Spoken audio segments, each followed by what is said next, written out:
I was supposed to quit smoking. God damn that. I got a couple more things to talk about. We're going to bring in RD. What else did I have up here? Let's see. Oh, yeah, there's RD in the chat. Andrew, I believe, is grabbing a bite. I have not kept up. No, I'm not chimping yet. Andrew's in the chat. RD's in the chat. Stabby's in the chat. And I want your honest, I want your honest insults today as far as what's wrong with my show, what's wrong with me. Think about your favorite host, the ones you really love.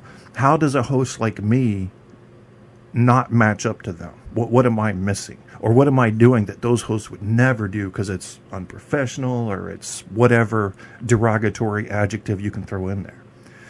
I want to hear your criticisms. I'm only trusting the criticisms of people that I know have control of themselves and aren't trolls by nature. Stabby is a logician. I don't even know if that's a word, but it sounds right to me, a logician, someone who operates almost strictly on logic, but he also has an edge. That makes him a special kind of creature, because when he comes at you, he's going to attack with reason, and it's hard to battle reason. It really is. It's very difficult, and that's why I don't argue with Stabby much.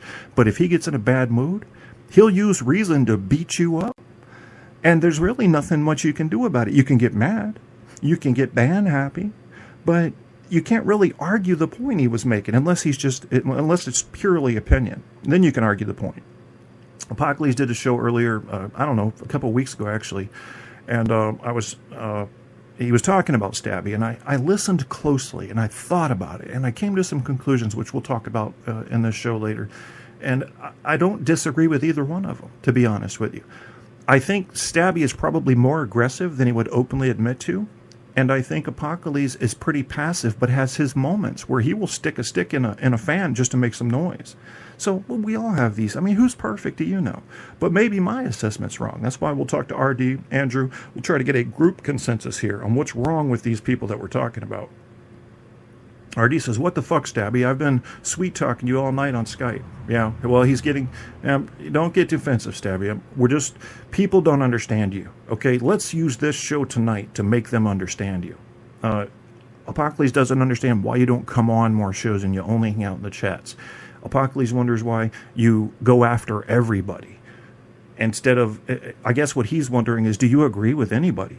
And if you don't, why? I mean... he sees you as a fairly aggressive troll-type person, whereas I see someone like Barco more like that, but not as aggressive as you. I think you just insist that people have reason for their beliefs, and you won't accept any other description or approach to understanding life and everything in it. That's not a flaw to me, but I could certainly see how people would perceive it as a insulting, because you're telling them whatever they believe is wrong. Prove it. And if they can't prove it, well, they're kind of stuck there going, okay, I guess I couldn't prove it, so I can't be sure I'm right. And it gets people defensive. We're talking about Stabby right now, Andrew, but we're going to talk about all of us. Me, we're going to talk about Apocalypse, Barco, we're going to talk about you and RD. I want to talk a little bit about Debbie Daly and her crew. We're going to understand radio hosts before this night's over. And we're also going to understand the personalities of Spreaker specifically. Not radio hosts in general. I'm going to take that back because we're not going to talk about the famous names. We're going to talk about the people we all know a little bit about and try to figure out the differences between them, what's good and bad about them. Why do you guys... Here, let me give you an example of the way I think. Rick and I agree on just about nothing politically. I mean, he's far right, I'm center left, but he's got a very caustic response to things that seem offensive to him, which is, again, a human thing. But yet I can fully respect him and go to his show and participate in chat and not really argue much with him because I see the entertainment value in it. And maybe Stabby would look at that and say, no. If I'm going to somebody's show and they start spouting some dumb shit, I'm going to call the dumb shit out. Maybe that's his approach to life. Maybe he's doing us a service by doing that. So far, he doesn't disagree. Okay. Well, see, I have not been able to figure you out, Stabby. Only thing I've really learned about you is that you're logically sound. I can't really go any further than that. Everything else is a guess after that because I don't have enough information about you. But maybe you can help us with that tonight. Why are you getting under Apocalypse's skin? What's happening there? Maybe you can explain that situation to me. We'll read it on the air. I'm getting ready to call RD. But before I do that, I want to play a small clip for you. And this is going to set up tonight. This is a very racist dude You probably, some of you guys that are on the right have probably heard this conservative radio host. I can't remember his name. It's not coming to me right now, but you'll know when you hear it. So let's play this real quick. Radio host Michael Savage is going to get really creepy and dark here. He starts talking about illegal immigration, but take note of the language that he uses. No matter how many third world haters are brought in by this monster, America will survive. You see, the white man is a quiet man and a peaceful man. And right now the white man is very, very quiet and very, very peaceful. And like many dictators before him, Barack Obama thinks the white man will remain quiet and subdued forever. Hitler made that mistake. Hitler boasted that his supermen, his Hitler Youth, would easily wipe the floor with the G.I. Joes that were being sent over, with inferior equipment, by the way, tanks that blew up on impact. But you see, it was every man who defeated Superman. It was the white man again who defeated Superman in World War II. And let me tell you something else. You push the white man only so far, you're going to have a reaction like you've never seen. Wow. Sounds to me like he's threatening a race war. Which, by the way, it would be hilarious to see Michael Savage and a handful of KKK members and neo-Nazis attempt to start a race war and get absolutely destroyed. Because what this guy doesn't understand is, hey, dipshit, it's not 1955 anymore. Or actually, it's not the 1920s and the 19-teens anymore, when back then you had the KKK March on Washington. And they were like a respected organization where they could talk to politicians. And the politicians were like, oh, the KKK wants us to do this. We should probably implement this policy. They were instrumental in getting prohibition passed. So they were very politically active back then. Dude, the tides are changing, okay? The tides are turning. I mean, we've gotten to a point now where if you look at the polls, the overwhelming majority of the American people are in favor of immigration. They're in favor of an immigration bill. So when you're like, race war, everybody charge ahead, you know what this reminds me of? This reminds me of all the anti-gay idiots who are like, you know, there's going to be an uprising if we legalize gay marriage. No, there's not. There's going to be an uprising in your pants because you're going to get a boner because you're in the closet and you're actually attracted to gay people, even though you act like you hate them. Now, these guys are ridiculous. Anything that they personally believe, they think like, everybody's feeling this also. Who's with me? That's not the case, son. 59% of the American people are in favor of gay marriage. If you want to start violence over gay marriage, everybody's going to be on the other side. We're going to look at you like, what are you doing? Why are you acting like fucking people from the Crusades or the Inquisition or just crazy Christian fundamentalist bigots? You look stupid. But here with Michael Savage, he's like, I know what's happening. The white man is being pushed in a corner. The white man is a quiet man and a peaceful man. What does that mean? I don't know what that means. And you're saying it as if, what, all white people are a monolith? They're all the same? I mean, that's an absurd idea. I'm nothing like you, you son of a bitch. Don't lump me in with, oh, the white man, the white man. And also, what's implied in what he's saying? The white man is quiet and peaceful. What usually follows that sentence in an uncensored format? Whereas the black man, you know how they are, a little lazy, a little violent in their nature. This is how they are. Don't push the white man in a corner. Obama is testing the white man. That's what he said. How? What does that mean? Because he wants to do the same immigration reform that Ronald fucking Reagan did when Ronald Reagan went a step further and did amnesty? President Obama's not going as far as Ronald Reagan did. The progressive cynic on Twitter made the best point about Michael Savage's argument. Savage said, the white people are peaceful, which is why they fought the Nazis. And what are the Nazis? Black? I think the Nazis are white, which would mean your theory about white people being peaceful is not exactly accurate. And never mind going further here, what about colonialization and imperialism and all the other things that have historically, in modern times, been attached to white people?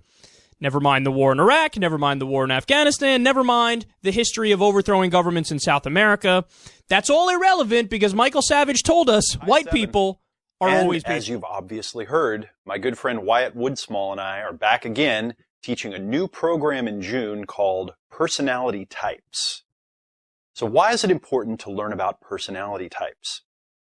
Well, let me ask you a few questions. What's the purpose of life? What will make you happy? Who should you partner with in relationships or in business? How do you know if someone is good to have in your life? How do you know if someone is the right person to hire to work with you? How do you know if someone is good to have a long-term friendship or relationship with? How can you tell how another person will act when they're under pressure or under stress? Well, the answers to most of these questions changes dramatically when you understand personality types. Big problems come in relationships and business because of personality clashes. Most people think that these are random. Now, my experience and Wyatt's experience is that probably 80% or more of the differences and the clashes and the problems that we have in relationships are because of different personality types. So Wyatt and I have designed a training program to teach you 3 different personality type systems, which we believe are the most powerful systems, so you can have a comprehensive understanding of personality type that you can use. Know thyself. Know thyself. This is probably the most famous phrase handed down from the Greek philosophers. Know thyself. Why is it so important? Why is it so profound? And another question. Why do we do what we do? Why do we think the way we think? Why do we feel the way we feel? Why do we behave in certain patterns and get into certain relationship patterns in our lives? Now, I think this is a good topic. I'm going to have to ask you guys to excuse me because I had to slip away there. You heard about the white man. Bullshit. Bullshit. Your color does not determine your personality, so let's get that out of there. It was pretty extreme, but this is the problem. What has happened? Let me just pause because we got to get the other guys on here soon, and I got to get you through this.